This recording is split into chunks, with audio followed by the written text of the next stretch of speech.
Welcome to PolyCast, a Civilization podcast focused on game strategy. Dan Q. Makalua. Imran Siddiqui. The Me and Team.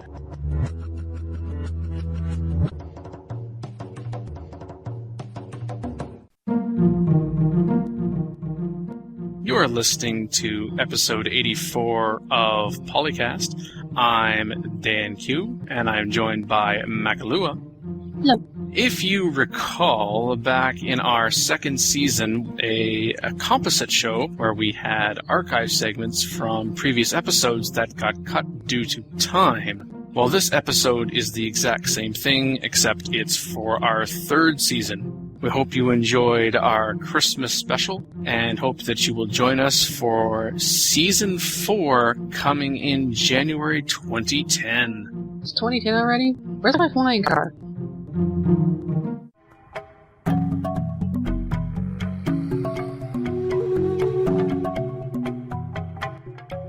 From episode 60.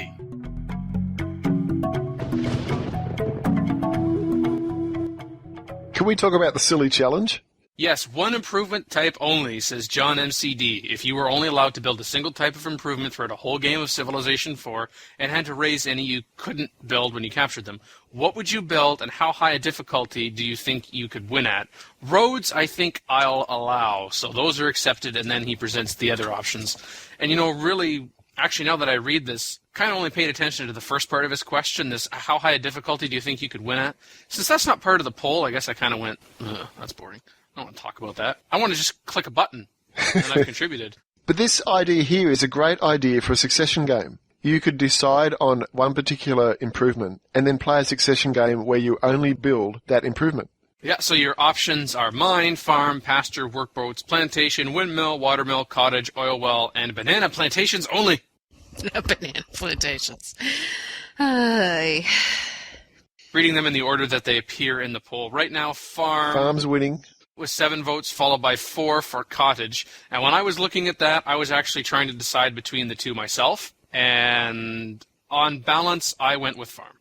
Yeah, because even if you had mines and you had your metals, you still wouldn't be able to grow your cities as big. And that would be a real choke for you, especially if you got stuck in bad terrain. But if you don't have mines, you're going to have no defensive units. Axemen are just going to swarm all over you. It doesn't matter how big your cities are. Well, you'll have a bunch of archers. You'll eventually have longbows, which are kind of tough. And catapults, rifles. Uh-huh. You won't be able to go to war necessarily. Well, longbows. Well, you'll have gunpowder units later. Yeah, if you survive that long. Yeah, that's the tricky part. Getting through archers across to longbows and then trying to survive to gunpowder. I wouldn't be trying this on much higher than, Prince that's even? Nobles even, Prince is one above. Hint, don't try this on deity. Later on in the post, they point out that you've missed a few improvements, one of them which was forts. And then Ming pointed that out. But as soon as you allow forts, you open up all the metals because you could put a fort on copper and get your metal that way. Right. Or, and someone pointed this out, you could settle on the copper and get your metal that way. It would be nice if it was on a hill. Extra defense. Yeah. Personally, I'd go with farms, run a specialist economy, settle on some stone somewhere and build pyramids. Game over. Well, we've played that game. Next game. My favorite is oil well. Short of maybe an advanced start, do you think you're going to be able to survive to get built? Yeah. I'm impressed with your optimism. You can't build any improvements. So your first thing you normally build you found your city and you start a worker. And you finish your worker and then you have to wait to oil wells to actually use him. Oh, you could build roads. Yeah, you can connect your cities, but the rest of the time you're just going, do. I'm going to road here, and I'm going to road over there, and I'm going to road over here. Yeah.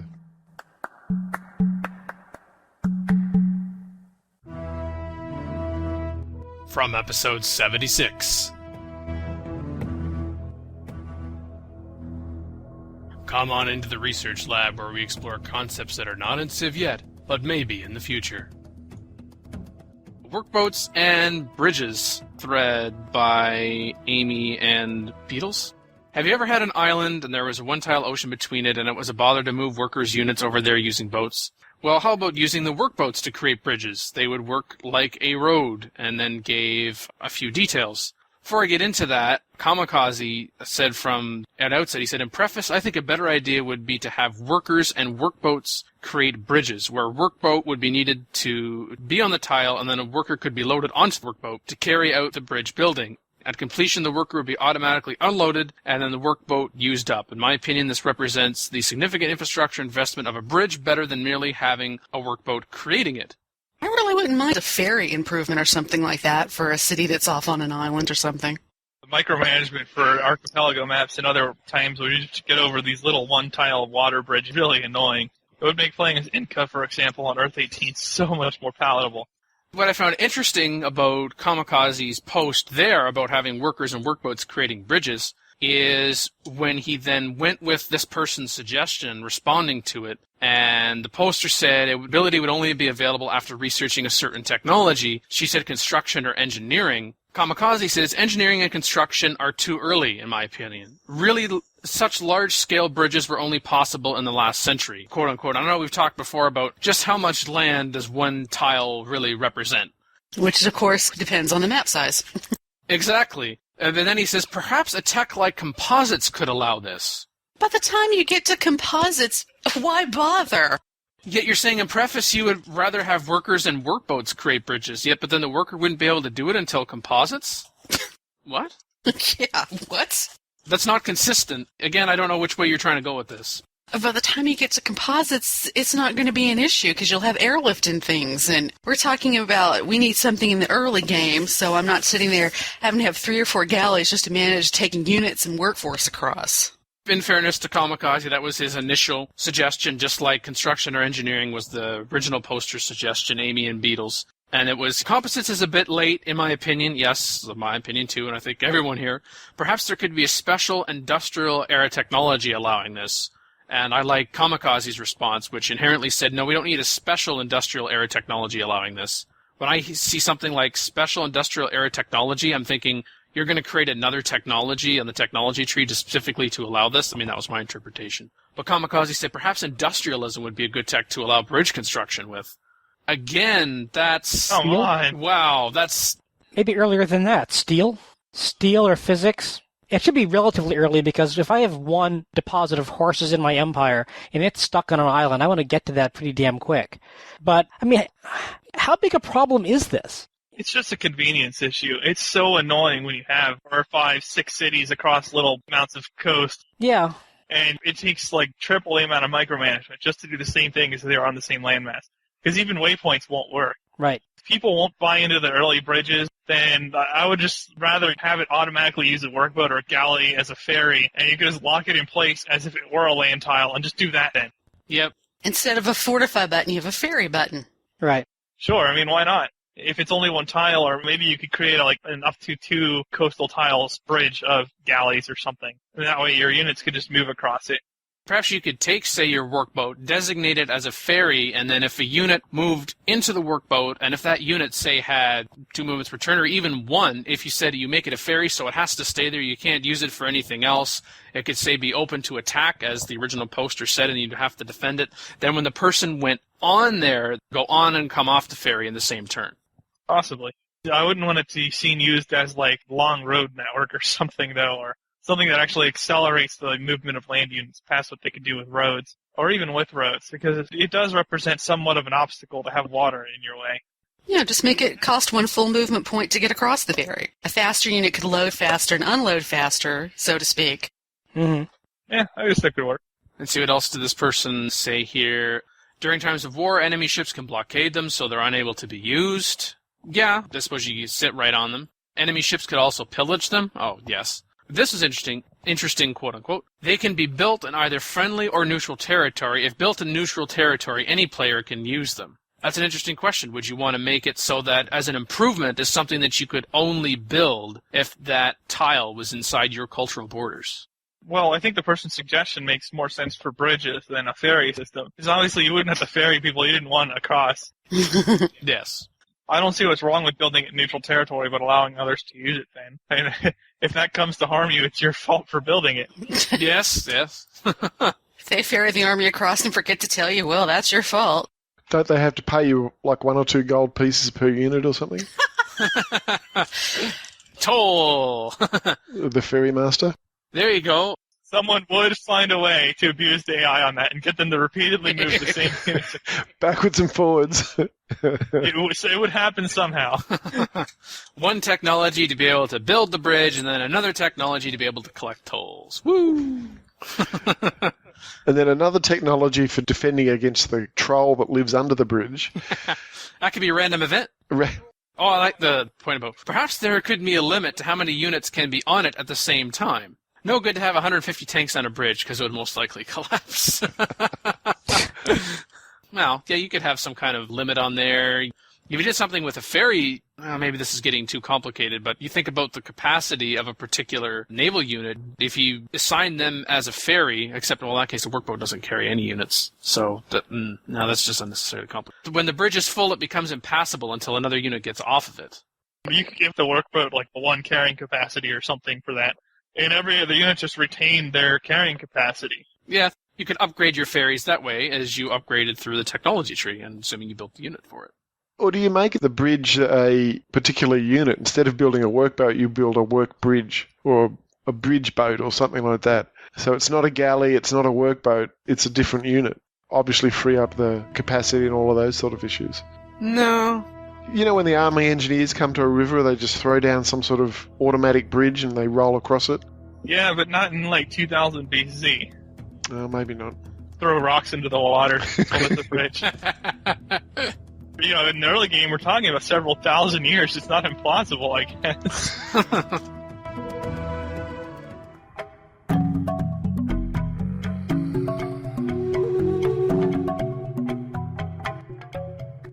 Top 10 reasons why Civilization is better than TV. This is from the suggestions on the thread, and then I chose them, and then I ranked them. From Presgors, it is Civ, number 10. Dumanos, you can edit Civ 4. You can't edit SpongeBob or Lost or any other TV show.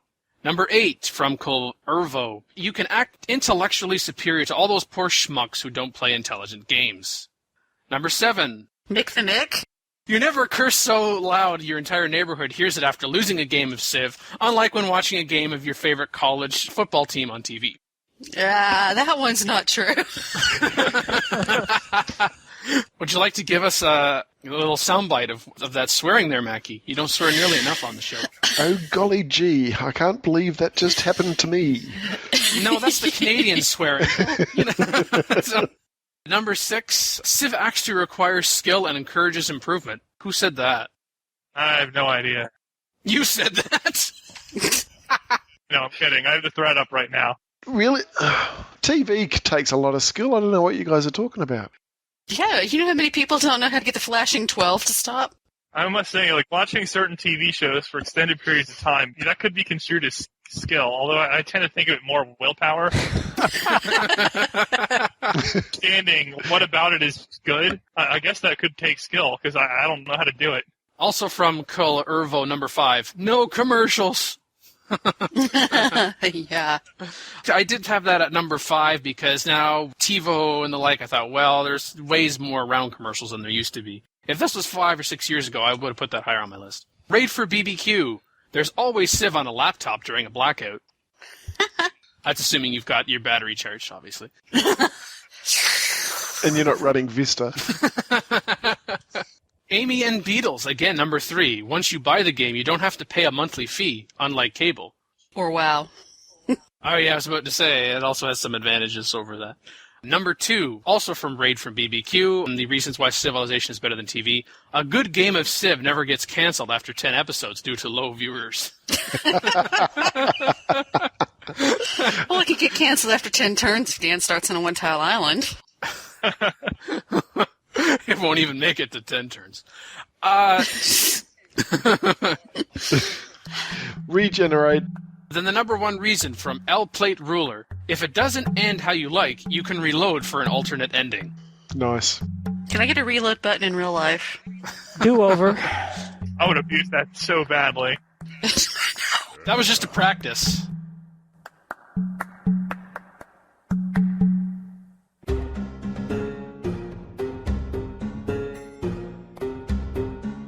Welcome to the Senate, where we discuss game strategy. The Me and Team's Guide to Speed Civing. I chose this topic in part because I know I could learn a thing or two. I've definitely gotten better, and it's been thanks to multiplayer that I've gotten better, because the AI really doesn't care how long you take for your turn, but your fellow human players sometimes do. Turn timer. But also because you started this thread, Philip, and now as your regular co-host, you have to do more work on the show. So I figured this would give you a perfect opportunity to do that, so you could talk about it. Fair enough. All right. Actually, I've been meaning to edit this guide, because this was the first guide I wrote, and I haven't really updated it for when I switched from Emperor to Immortal, and now I'm actually starting to offline and even play online games a little bit with Deity. So some of the stuff in here is old. A lot of it's still good. But, for example, I do use avoid growth on occasion now, certain situations, and I'm a little bit more streamlined than I was then. But basically, the reason I wrote this guide, someone actually asked me to just do it, because I was playing all those games on strategy and tips in usually under 3 hours. It's my typical game. If it's a hard game where I'm at my highest level and I'm trying to win very carefully, then I might go to the 3 hour, 30-minute range. But it's been a long time since I've taken more than that on both normal speed and on epic speed. So I figured I would just go ahead and write the guide, since a lot of the things I knew people were saying they didn't know, so put it together. For the most part, it was reminding me of things that I knew about when I first started playing the game, and it was like, oh yes, I'm going to get to doing that once I get some of this other stuff down, like being able to survive. And then by the time I got to that, I'd completely forgotten about that. I promised myself once I could do that, period, however long it took me to actually survive, then I would try to improve my game. Like reminding me, for instance, how to queue things in my city. And it's just through a few simple clicks it can be done, and I still don't do it. I think the biggest thing that shocked me, though, was that you used the governor. And I guess I've been governor shy because of either what it was like initially, or at least what it was perceived to be like initially when Civ 4 came out. I don't trust the governor. The governor can still be bad. There's a learning curve associated with using the governor, and I was just willing to do it because I prefer to play so quickly. Really, to use the governor well, you need to memorize its tendencies when you emphasize food, hammers, commerce, great people. I don't really used to emphasize science a whole lot even now. And also avoid growth.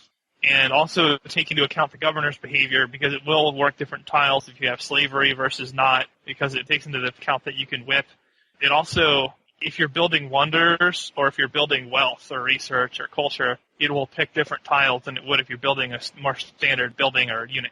Now, I actually hate what it does when you build wealth. It's actually really stupid in that regard, and that's when I started using avoid growth, and really not what avoid growth was intended for, but just so that I could get the city to work the tiles I want.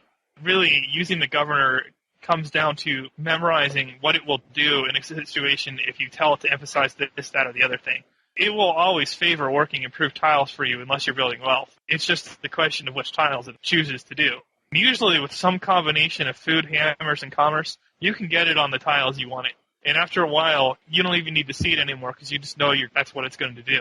If you mix that with queuing up what you're doing in each city so that you don't get those pop-ups all the time asking you what to build next, you can save a lot of time. I sometimes use the governor. Most of the time I just leave him on in the default position. But certainly when I'm racing for liberalism or something, I will get him to max science. And the way I typically do that, I do not just click on the science button because for some reason he's not as good as he could be. But I click on the max science and max commerce, and that seems to get pretty close to as good a science as I can get. That depends on your city specialization. Like if you're talking GP farm or something, you would probably want to emphasize great people and then just click force one specialist like science. Yep. Run the specialist there for you. Whereas if you have a city that's almost all cottages, you actually probably will not see a difference between emphasize research and just emphasize commerce, or even both of them. It's going to work all of your commerce tiles first. Well, I mean, it's going to work food specials as a priority, and your other special tiles like copper mines or whatever. But after that, it's going to be working cottages or their growth towns or whatever before it works anything else. And then it will pick commerce tiles if you've picked to emphasize commerce after that as well. I still do some swapping of tiles early in the game. It's not like I rely on the governor exclusively, but it is a good stopgap for the majority of the actions you need to take, because most of the time you can get it to do what you want to do without going into the city, which helps. Unfortunately, you can't switch tiles between cities that way, but I guess we have to add some input of our own. Can't just let the game play for us. It surprised me that you said you hardly ever opened the city screen. I hardly ever select builds without opening the city screen. I almost always click on the city and scroll down to the bottom there. Mm. The only time I really go into cities these days is either to run specialists and make sure there's running specialists I want there, or to switch tiles between cities, since you have to do that. Generally, other than that, I will not go into the city. But I have a good memory, too, so I can kind of remember what I've built in cities and the rules for it, and I can generally keep tabs on my cities by memory until I start getting over 10 of them. That's when it starts getting a little harder. But often the game's in pretty good shape if you have more than 10 cities on a standard map. That's not an issue as often.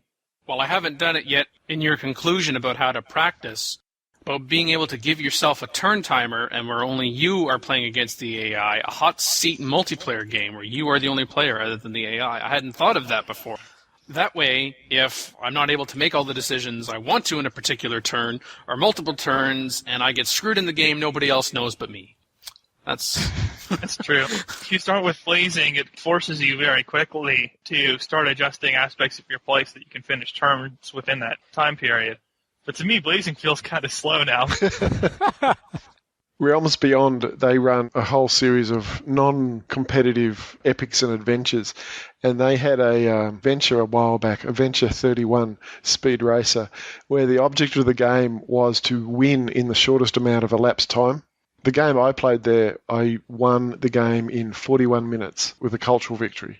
Most others were around the 90-minute mark. Nearly everyone went for culture because it's just a matter of click, click, click, click, click at the end, and you can really zoom through the game. Other than like Speed Conquest on a smaller map, on like Marathon, where you just run from one city to the other, burning it on like lower difficulties, I have a hard time picturing something going faster than the Apostolic Palace, just because your tech investment to do it is really low. Yeah, this was Monarch difficulty, beyond the sword, quick speed on an inland sea map. That would favor culture a little bit more because of how it scales. Yeah, the 25,000 limit, which is pretty close.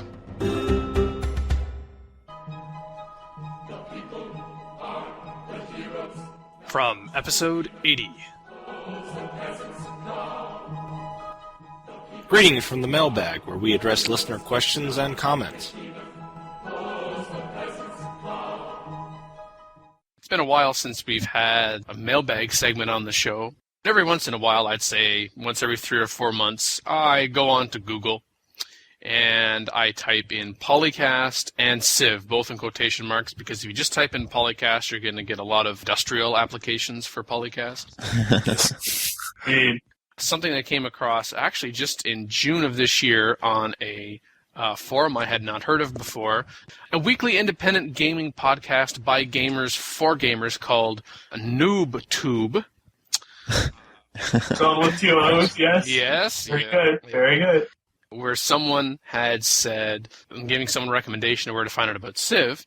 On iTunes, you may want to check out the PolyCast, a podcast about civilization. After starting to listen to this podcast, I found myself starting to use different tactics from those that I was using before. Thank you for saying that. S-A-I-G-H, dear, say dear. But I noticed you didn't tell us whether or not these different tactics improved your game or not. I understand why you were avoiding commenting on that. You didn't want to make us feel bad. No way. I'm sure the nuking and raising every single coastal city has come to use at least. Come on.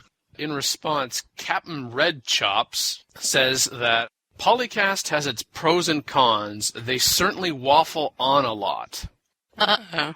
I was trying to think, what are you getting at? And all I can think of is the fact that when we introduce most topics anyway, we address either both sides of the story, or in a lot of cases there's more than 2 sides, and we discuss each one of those, whether or not we agree upon it. I suppose there are times when none of us really give an opinion about what we think. We just present other people's opinions and say, here they are. But if you're suggesting then that we need to be more opinionated on the show, which is how I'm going to take this, then we can so totally do that. That's true. I think our biggest failing in terms of waffling would be when we're in the research lab, because sometimes we give a negative opinion, but sometimes we're just not sure on it. And part of the reason for that is it's difficult to decide whether implementing something without any trial at all would actually cause a positive or negative effect. But I suppose we could ignore that and just kind of guess. Yeah. and then say, either this is a good idea or a bad idea explicitly rather than waffling a little bit. Because I know we do. But I don't know, it gives a good picture of it. Even if we're not sure, we can say, it might be good if this happened, or it could be bad if these things happened, or so on. But I think it's better to sometimes elaborate rather than be far too brief on the topic. Yeah, well, that's true. One of the strengths of this, I feel, is the strength of the topics we pick. Yep, but I guess we could, in the end, say people are actually listening to the show for our opinion. You're wrong. People like strongly expressed opinions. That seems to generate viewership. It's drama. It's entertaining. You get that all the time on shows, even on ESPN, where you'll get a commentator who says, this will happen. There's no way he knows that for sure, but he's saying it, and it's getting viewers. So, that might work for us as well. I don't know. Yeah. Or I should say, no, that will work for us. Yeah. Absolutely. There's no doubt that will work for us. Might as well, right? Yeah. I think one person talks about how you block, and another person says, "No, you're an idiot. This is how you do it." Stupid. Just build Axemen. Don't build anything else. Everything else is a waste. Absolutely wrong. Chariots are better than those. I like my warriors.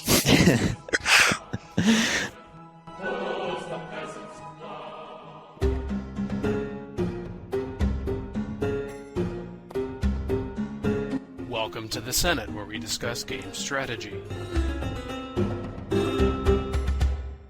Blocking strategy from Red Fury.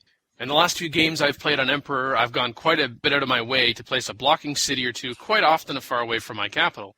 This can lead to sealing a nice bit of land for around 10 cities, but the initial maintenance costs really hurt if it's your second and third cities. So he asks 3 questions. How far are you willing to go with your second and third cities to block out a neighbor and secure land? Is placing a city covering the best land in an AI's direction generally enough to deter that AI from settling in your direction in the short term? And are you willing to accept a crappy early city if it creates a good block?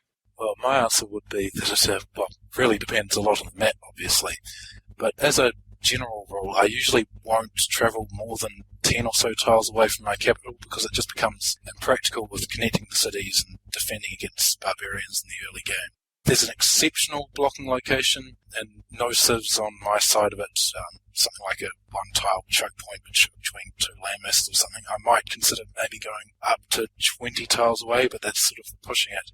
Mostly I find the best bet is just to expand close to my capital, grab some copper or horses, and go invade my neighbour, because that just usually works better than founding second and third cities dozens of tiles away and creating a weak and patchy empire.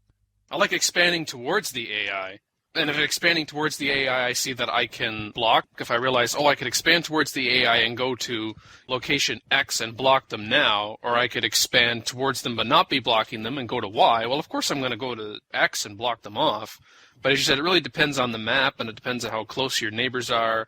Blocking just for blocking's sake, if the city's going to be crappy but it's going to get me a particular strategic resource that I don't have otherwise, and or deny the AI from getting the strategic resource, that's one thing. But I'm not going to crash my economy, even in the short term, for blocking purposes.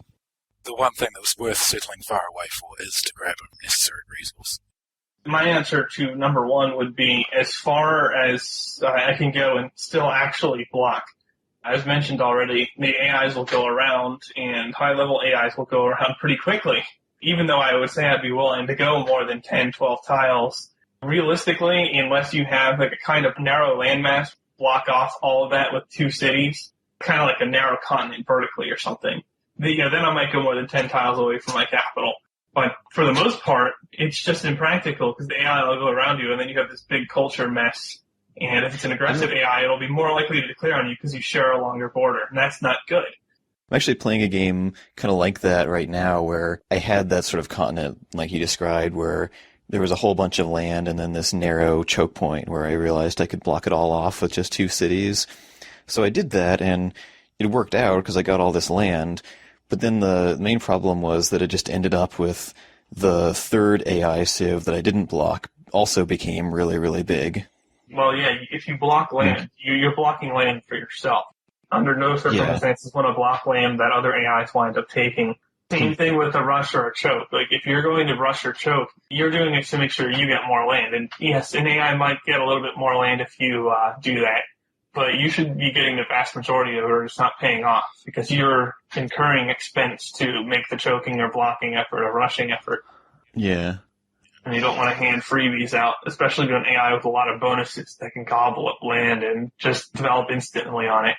In terms of blocking at a distance, you want to make sure you have at least pottery, preferably writing as well, but at least pottery before you start settling too aggressively. That way you can get some extra commerce besides just the palace.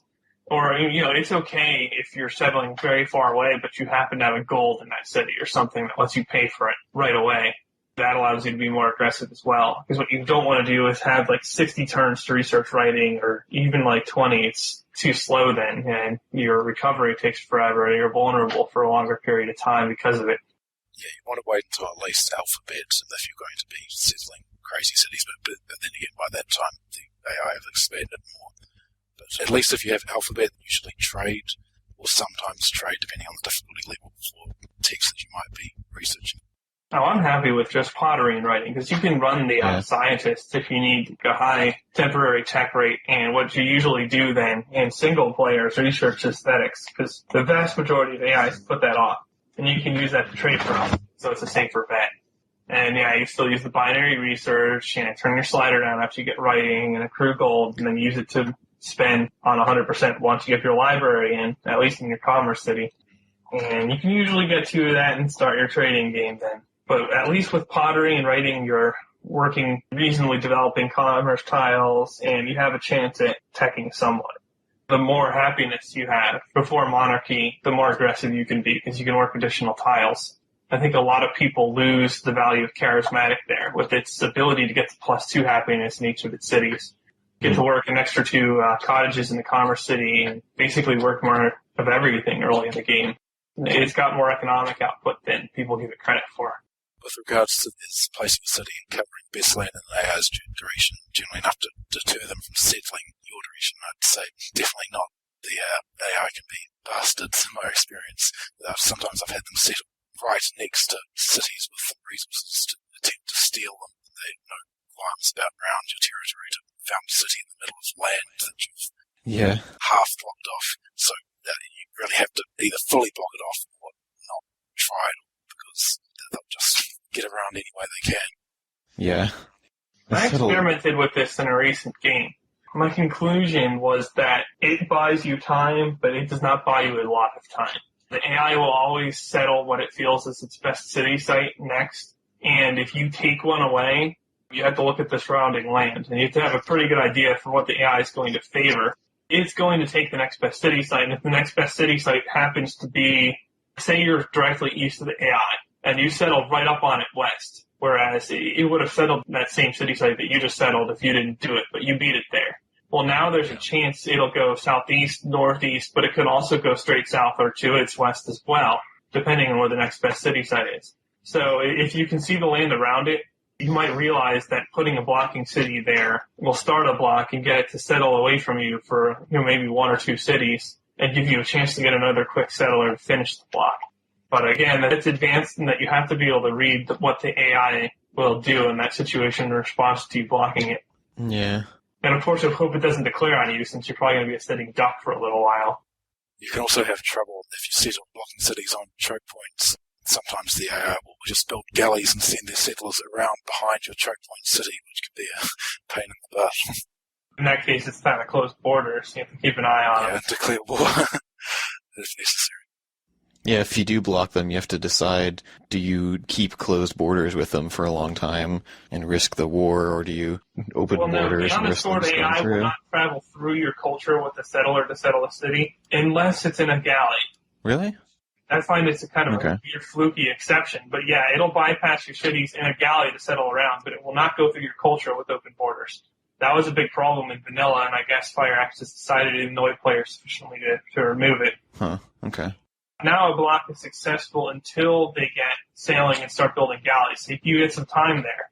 But fortunately, if you keep an eye out and you see them starting to pass a galley through your territory, then you can just quickly close borders for a little while until you can set coastal sites.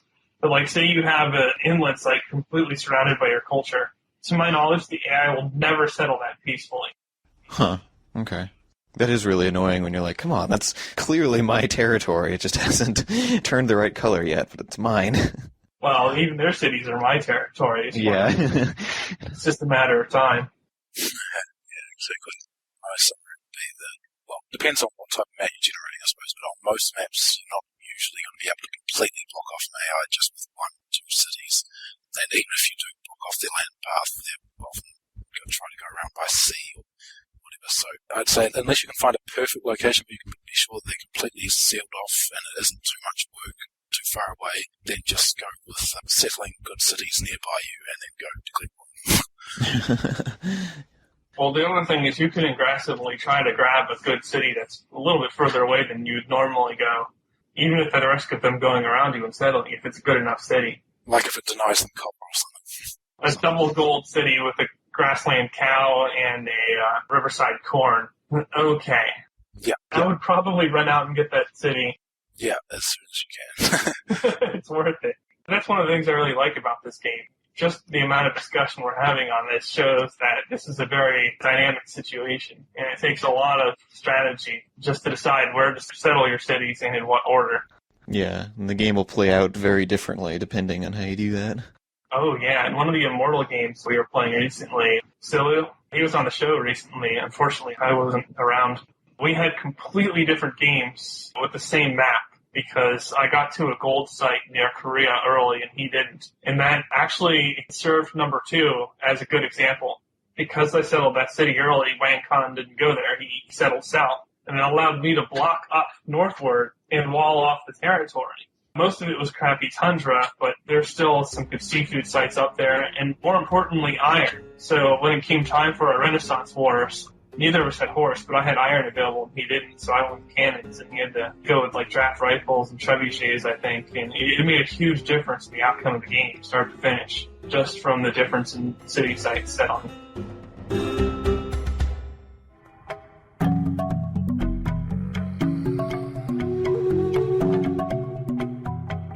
From episode 81.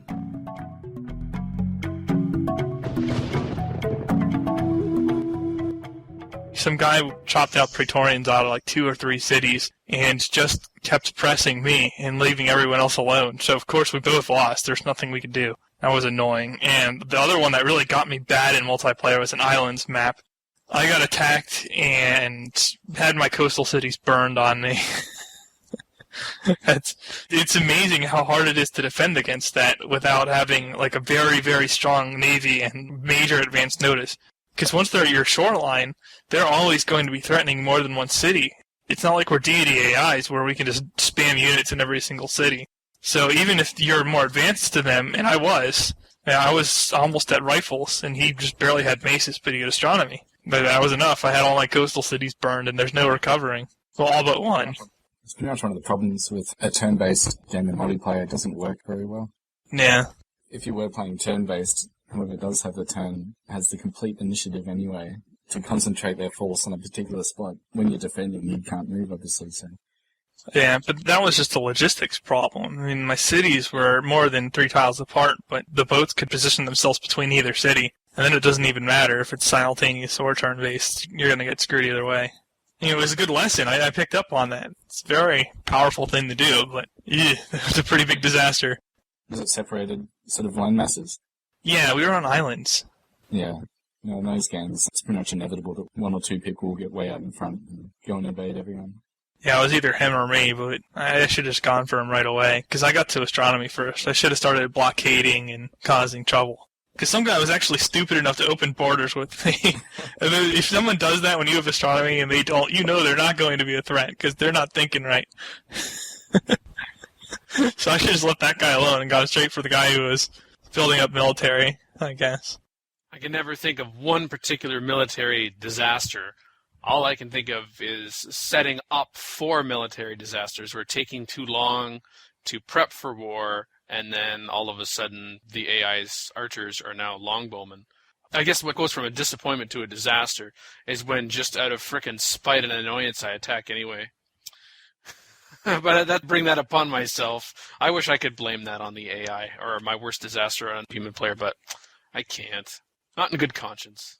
The thing is, though, if you're prepping military, you're sacrificing a lot of your other potential output to the extent that you've kind of pigeonholed yourself. If you really want a successful attack, you have to commit to it frequently, especially against high-level AIs.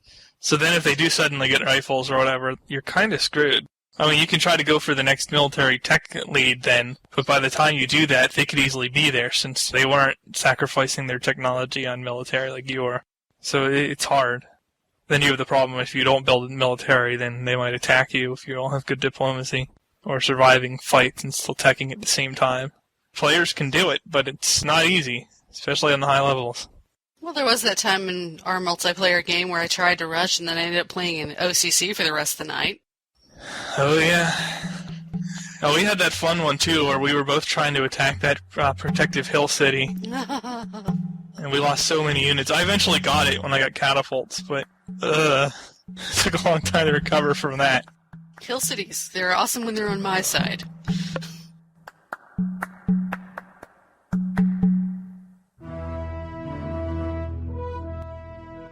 From episode 83. Come on into the research lab, where we explore concepts that are not in Civ yet, but may be in the future. Binary research, the practice of switching intermittently between 0 and 100% research rate in Civ to get the most money. So you set your research rate as and then sets at 100% when you have better multipliers to yield research.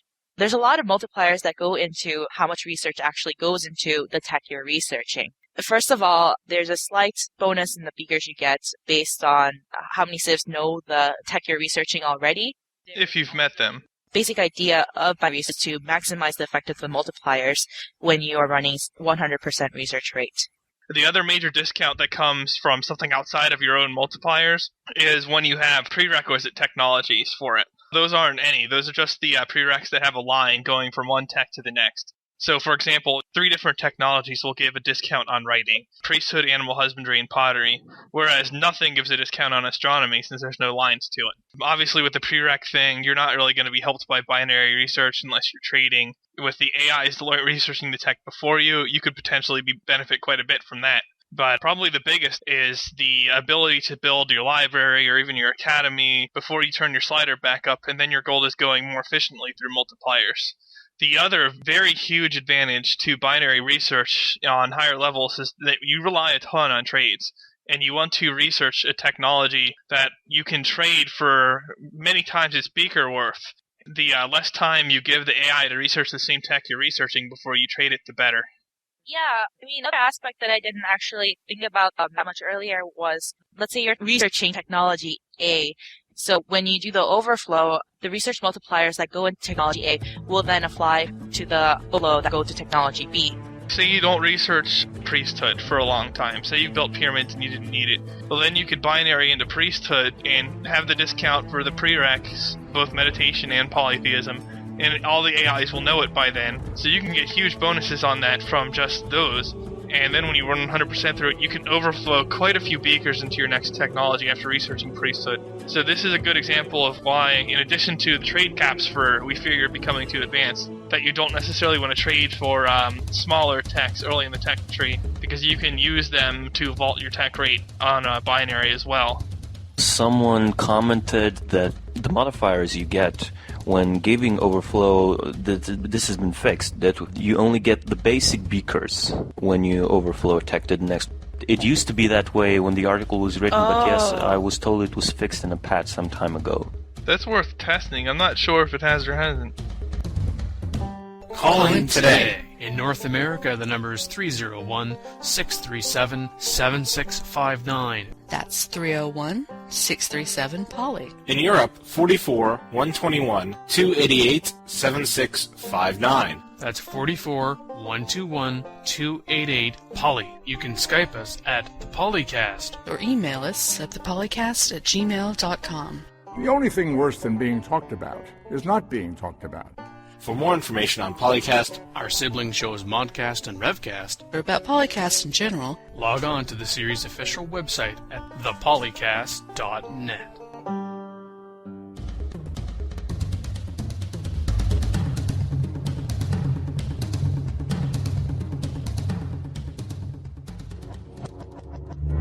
Record date? Assorted, 2009. Civilization 4, Warlords, and Beyond the Sword sound clips, copyright Take-Two Interactive. Copyright 2009. Civilized communication at civcom.net.